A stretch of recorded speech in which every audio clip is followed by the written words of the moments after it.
Hello everyone, আসসালামু আলাইকুম। কেমন আছেন আপনারা? ইফাত কিচেনে আপনাদের সবাইকে স্বাগতম। যথারীতিভাবে চলে এলাম নতুন একটা রেসিপি নিয়ে। কাঁচা পেঁপে দিয়ে পোলাও তৈরি করে আজকে আপনাদেরকে দেখাবো। চলুন মূল রেসিপিতে। তার জন্য এখানে আমি 1 কেজি ওজনের ফ্রেশ দেখে একটা পেঁপে নিয়েছি। এখন পেঁপেটা আমি স্লাইস করে নেব। একটা চামিচ দিয়ে পেঁপের বিচিগুলো খুব সুন্দরভাবে পরিষ্কার করে নেব। তারপরে একটা পিলার দিয়ে পেঁপের খোসাটা ছাড়িয়ে নেব। এই কাজটা আপনারা বটি দিয়েও করতে পারেন। খোসাটা ছাড়ানো হয়ে গেলে একটা পাত্রে আমি পানি নিয়েছি। পানির ভিতরে পেঁপেগুলো দিয়ে হাত দিয়ে কষলে 2-3 বার পানি পাল্টে পেঁপেগুলো ধুয়ে নেব। কারণ পেঁপে কাটলে কিন্তু পেঁপে থেকে অনেক কষ বের হয়। এখন আমি একটা ছুরি দিয়ে পাতলা পাতলা করে পেঁপেটা আগে কেটে নেব। তারপরে পেঁপেগুলো আমি কুচি করব। এইভাবে যদি আগে পেঁপেটা পাতলা করে কেটে নেন তাহলে কুচি করে নিতে অনেক বেশি সুবিধা হবে। আমার রেসিপিটা যদি আপনাদের ভালো লাগে প্লিজ আমার চ্যানেলটাকে সাবস্ক্রাইব করবেন, লাইক কমেন্ট শেয়ার করে আমার পাশে থাকবেন।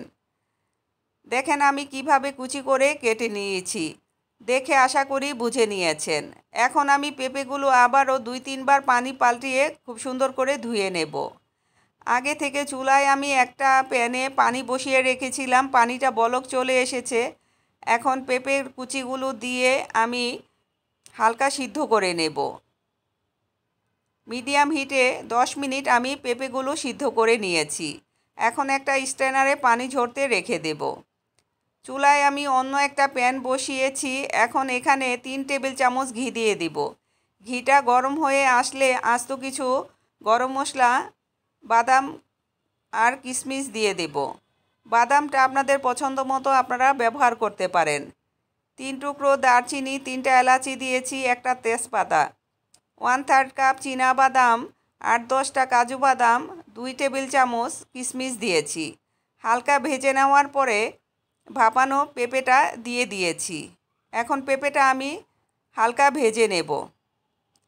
হালকা ভেজে নেওয়ার পরে এখানে আমি আধা চা চামচ লবণ, 1/4 কাপ চিনি দিয়ে দেব।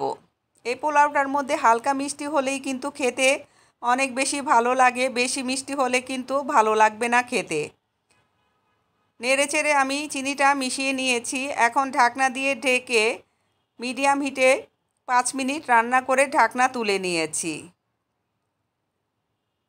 একদিন হলেও এভাবে পেঁপের পোলাও তৈরি করে খেয়ে দেখবেন, আশা করি অনেক বেশি ভালো লাগবে।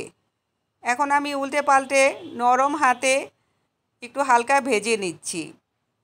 আমার পোলাওটা কমপ্লিট হয়ে গেছে। দেখেন পেঁপেগুলো খুব সুন্দরভাবে সিদ্ধ হয়েছে। এই পেঁপের পোলাও এমনিতে খাওয়া যায়, রুটি বা পরোটার সাথেও অনেক বেশি ভালো লাগে খেতে। দেখেন মাশাআল্লাহ কতটা লোভনীয় হয়েছে।